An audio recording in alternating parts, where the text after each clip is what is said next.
Doamnelor și domnilor, vă mulțumesc pentru prezența dumneavoastră la aceste declarații de presă.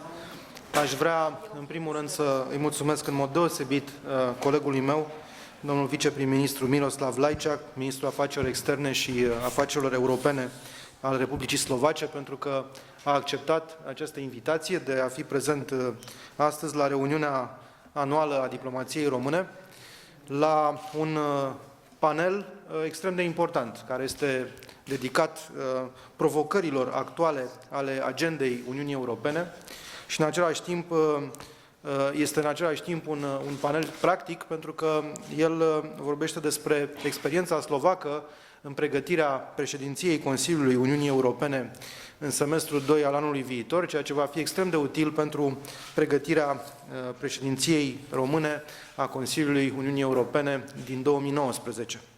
Prezența domniei sale la această reuniune este în primul rând o dovadă de prietenie deosebită pentru România.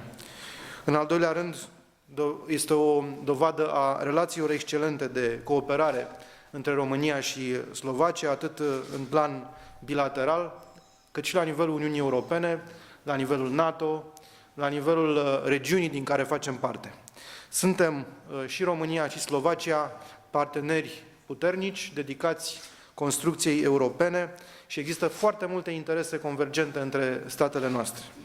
Discuțiile pe care le-am avut au fost captivante, au fost extrem de interesante, au fost foarte utile pentru noi, discutând un număr mare de probleme foarte actuale ale agendei pe care o are Uniunea Europeană. Uniunea Europeană care traversează o perioadă complexă, cu numeroase provocări, din care aș menționa cele pe care le-am discutat astăzi, în primul rând presiunea migratorie, contracararea amenințărilor la adresa securității Uniunii Europene, situația din vecinătatea estică și alte chestiuni care țin mai ales de pregătirea unei președinții, cum este președinția Consiliului Uniunii Europene din semestrul 2 al anului viitor.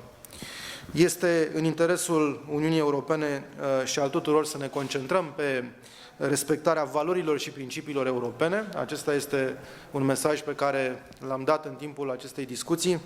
Avem nevoie de o acțiune unitară, de o acțiune solidară, de o acțiune care să aibă în vedere atât situația și provocările interne ale Uniunii, fie că vorbim despre creștere economică sau despre locuri de muncă sau despre securitate energetică, un aspect despre care iarăși am discutat astăzi, dar și în plan extern.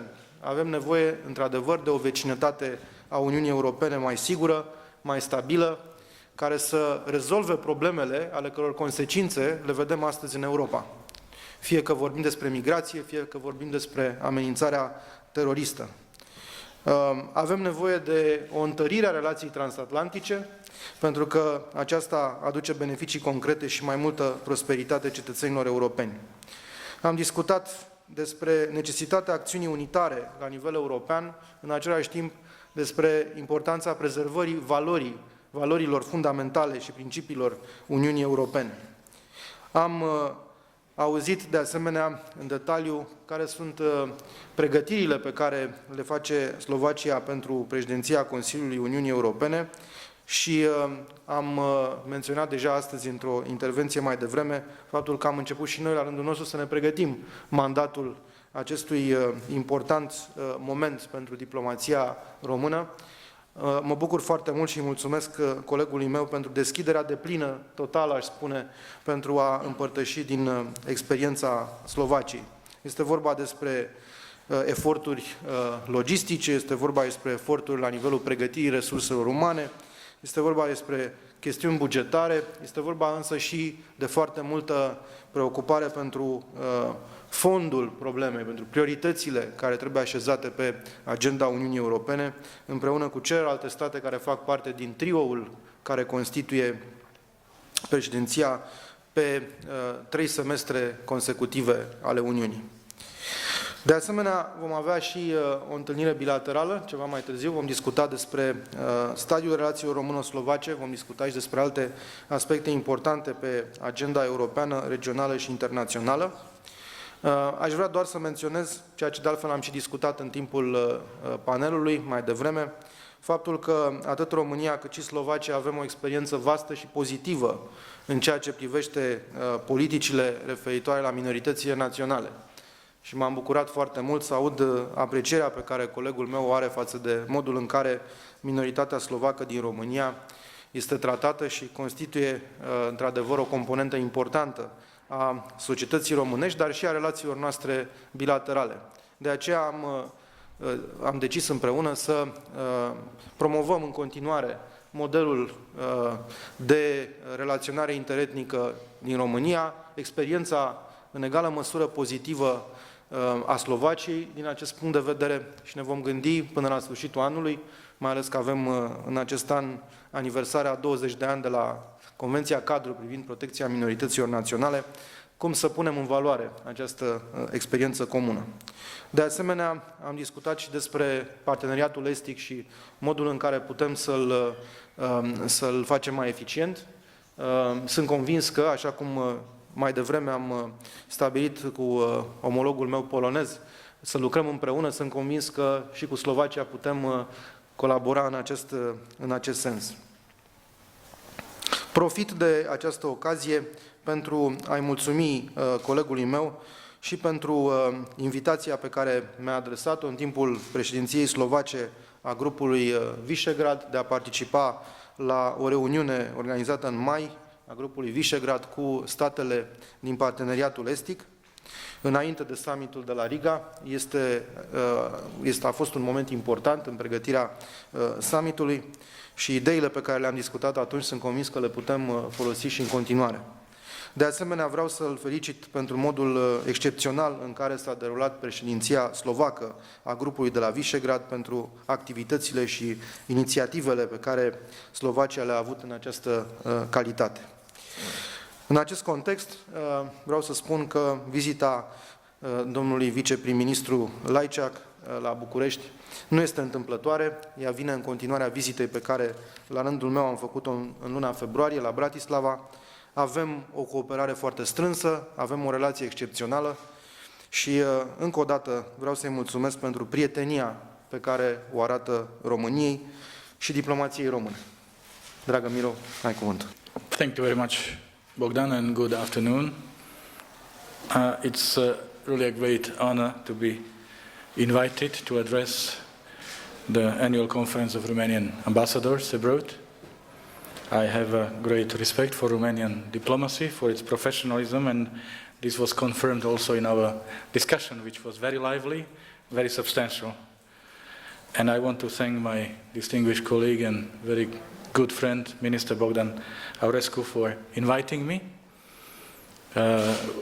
We are really good friends, which can be illustrated also by the fact that I counted, you visited Bratislava 3 times in the first 6 months of this year. And we shall be in the same panel on a conference next week in Salzburg. That's true. And I'm not counting all the European councils and all the multilateral events. I want to... So you need to come once more to Bucharest. Well, you have to invite me first. Standing invitation. Good. I want to say that we very much value very good, excellent, friendly relations that exist between Slovakia and Romania, with a very solid foundation built on 3 pillars. First one is our membership in the European Union and in NATO.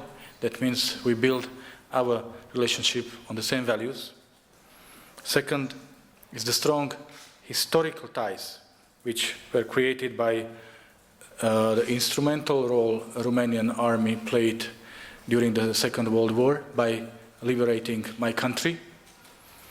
And the largest cemetery of Romanian military is located in central Slovakia, and we take good care and good memory of all those who sacrificed their lives to liberate my country.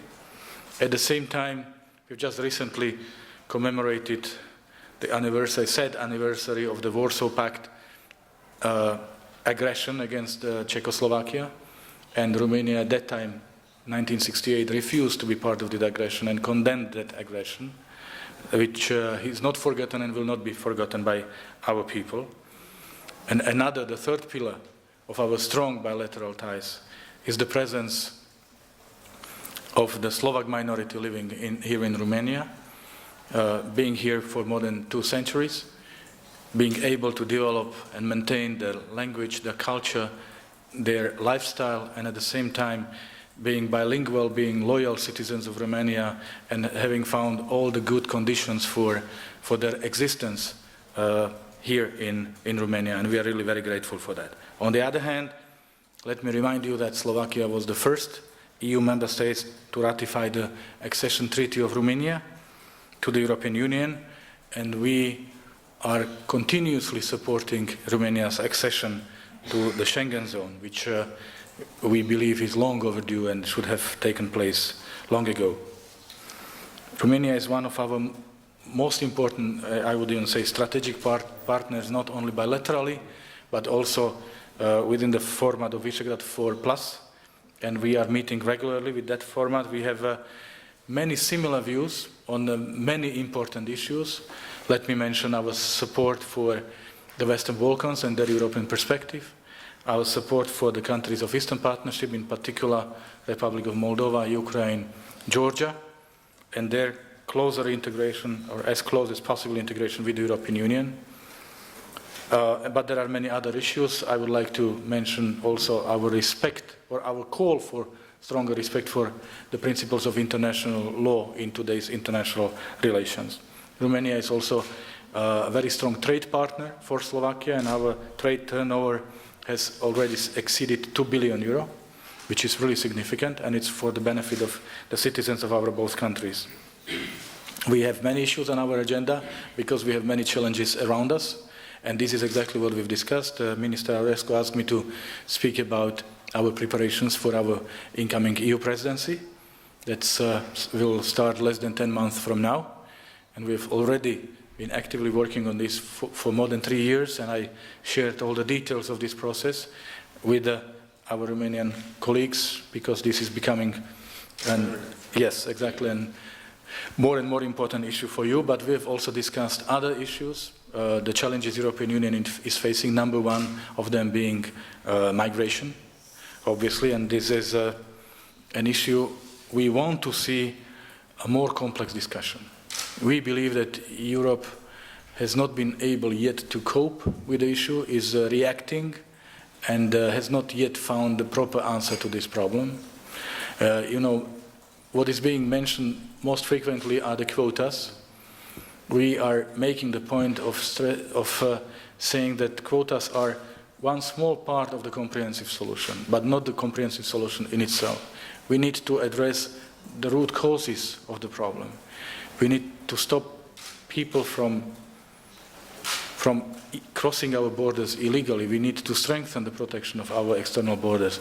What we need urgently to do is to stop and prevent the dirty business of traffickants, people who are making money on other people's suffering and even lives, and this must be stopped.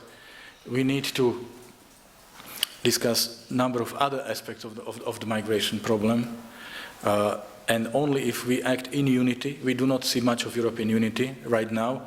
It seems that every EU member state is trying to find its own approach, not really consulted with other partners and not really coordinated by the institutions, and we cannot continue like this. So we welcome that the discussion is back on the agenda. We will have the Ministers of Interior meeting. We will start this discussion at the Gimnich meeting in Luxembourg this Friday and Saturday. Then there will be 2 councils of the Ministers of Interior, and then obviously European Council on migration. And I just wish to see an outcome of all this discussion that will be sustainable, tangible solution to this huge problem that caught us by surprise, and we are still very much in reacting mode. We discussed many other issues. We discussed the challenges we are facing in the East, in Ukraine. What can we do to assist countries of the Eastern Partnership, Republic of Moldova, Georgia? what are we going to do, how are we going to rebuild our policy vis-à-vis Russia. Time is coming for us to have a policy on Russia, both as NATO and as European Union. We've discussed the challenges European Union is facing as a global player. We've discussed the issue of the UK referendum. For us, this issue is particularly important because one way or another it will affect our presidency in the Union, and I said that we want UK to stay in a European Union which is reformed, more efficient, and more attractive for the people. And we have discussed many other issues, and as Minister Aurescu said, we'll have our bilateral meeting later on. So I'm really pleased to be able to be here in Bucharest today. And once again, thank you for the privilege of having the chance to address your ambassadors. Thank you very much. Avem timp pentru 2 întrebări. Bună ziua, Vasile Marcu, Antena 3. Voiam să vă întreb referitor tot la problema migrației. Până când Uniunea Europeană va găsi o soluție a problemei, ce ar trebui să se întâmple cu granițele? Pentru că spuneați că ar trebui întărit controlul. Cu valul de imigranți care există deja acolo, ar trebui ținuți la granițe, ar trebui construit un zid sau care ar fi soluția? Și referitor la ce spuneați dumneavoastră, dacă Slovacia respinge numărul alocat de către Uniunea Europeană pentru imigranți sau ca principiu respinge să primească orice fel de imigrant? Mulțumesc. First, we have created Schengen, so we have to respect our Schengen obligations. Every EU member state that has the external Schengen border is obliged to protect this border for the benefit of the rest of the Schengen members. We do that. We are protecting part of the EU border with Ukraine, and it's well taken care of. But unfortunately, this is not the case when it comes to the border as such. We believe that the solution would be to establish reception centers at the border to process the migrants, to identify them, and to clearly divide them into those who are in rescue of their lives and those who are in a search for a better living conditions. So those who are entitled to get our asylum and those who are not. It's much more difficult to do when they are already spread all over the European Union. So that's one thing, obviously. And we have to eliminate this business with death. It's really inhuman, but unfortunately, as long as people believe they can make money even on the suffering of other human beings, they will do that. Second, on quotas, we don't like the suggestions of obligatory quotas because we just fail to see what problem is it solving. What problem is it solving? Will it stop the migration flows? No. Probably on the contrary, it will only encourage more migrants to come once they learn that they will be distributed by the member states. Will it stop the human trafficking? No. So will it address the expectations of the migrants?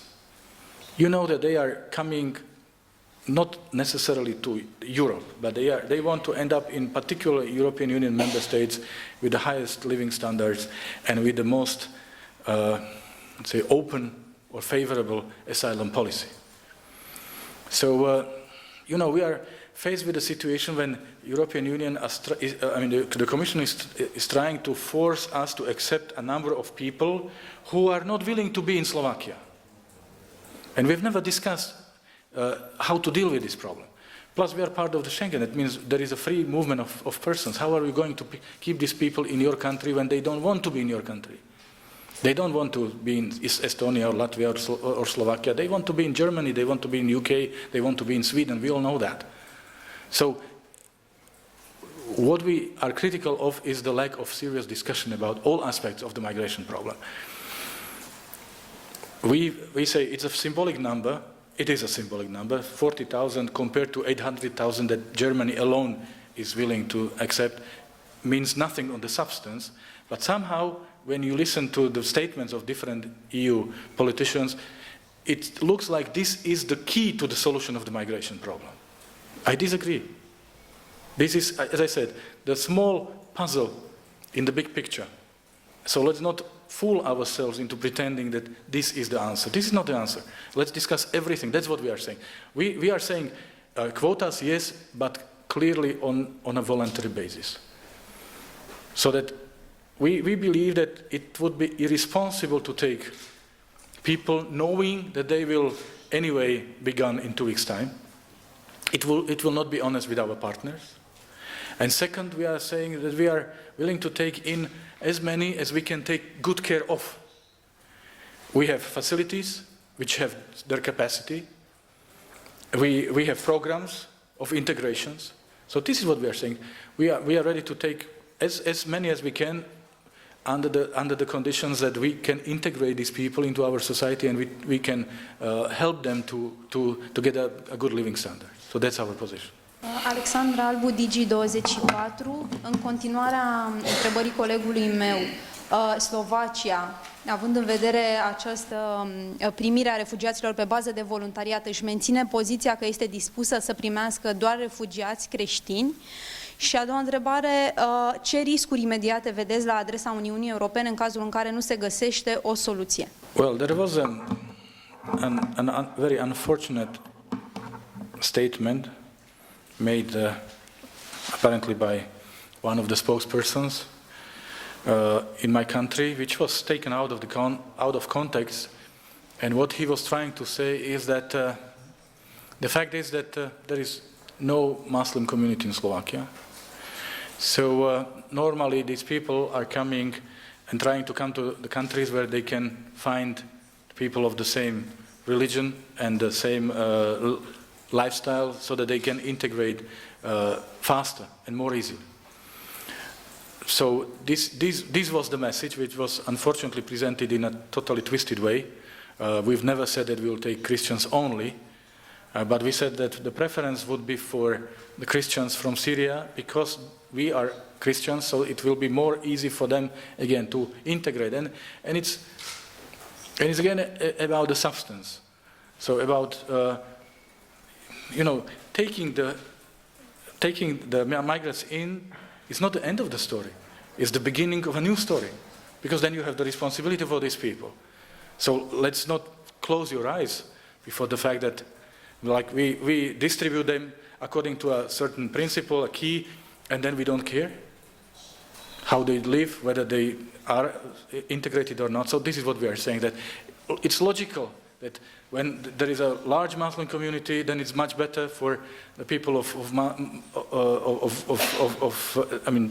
preaching Islam to integrate into those communities, which is not our case. But we've never said that we will be dividing or selecting, choosing them on the religious basis. No way. Second, what will happen if there is no solution? I think this will be the end of Schengen. That's clear. This will be the end of one of the 4 freedoms, the one that we cherish and appreciate so much, the freedom of movement within the European Union. And this might be the beginning of the disintegration, of European disintegration. So I don't want to speculate about this negative scenario. European Union up until now was always able to find a solution. Not always, it's not the quickest one, but it's a solid one, and in the end we succeed. So I see how much this issue is being now presented, and I know that there will be lots of discussions in coming weeks, and I hope and expect that we will find a solution. But we need a European solution, not 28 individual solutions to this problem.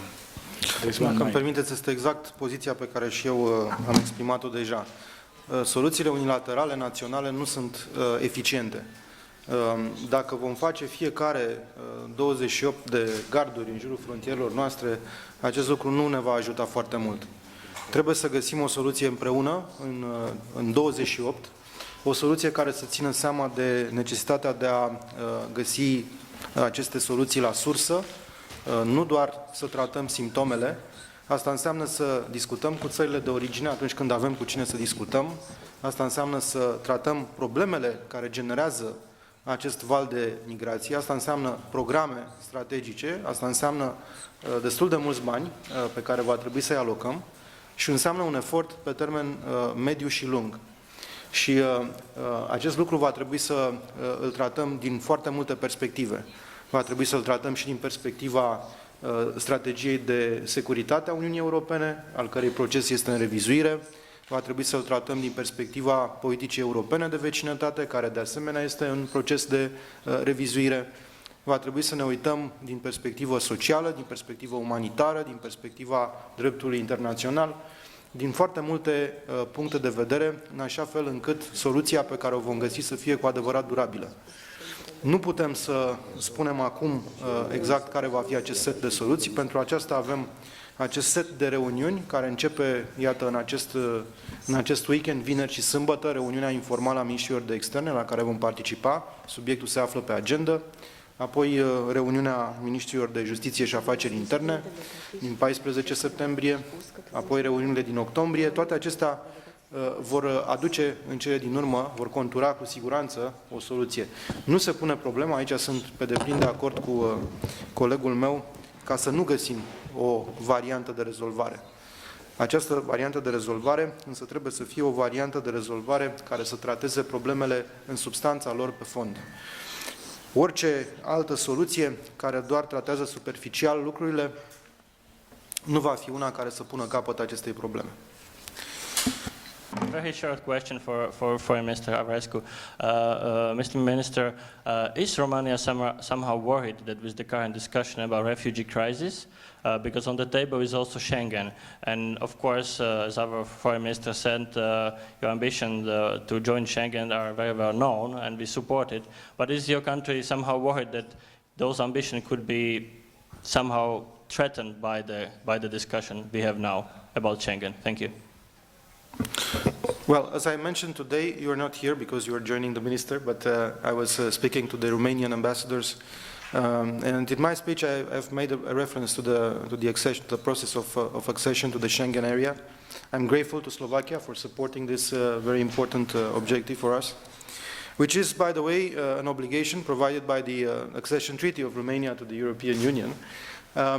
But what I have said in the morning was that this issue is still on the table, is still on the agenda. We will follow carefully this objective, but at the same time taking into account the situation, the security situation, and the security context within the EU generated by these threats coming from the south, including not only illegal migration, but also the terrorist phenomenon. And we will also start from the premise that having Romania inside the Schengen area, this is what we believe in, is a way to enhance the security of the Schengen space. Romania is very well prepared from a technical, from the human resources point of view in that respect. And we think that, Romania joining the Schengen space will enhance the security of the Schengen space. Of course, as Minister said, if the Schengen space will resist. We are ready, we have already acting, and we were already acting as a de facto Schengen state. And this is quite visible in what we do in terms of securing our borders, and at the same time in cooperating with the other member states, including the Schengen member states, in securing the European space. We are taking part in basically all Frontex missions. We are very active. We have a very, I would say a top level of participation with experts and equipment in these missions. We are a responsible EU member state. But of course, we will take into account in all our démarches the European context. And we are looking forward to work together with the other member states to tackle and find the best solutions to these challenges. Thank you.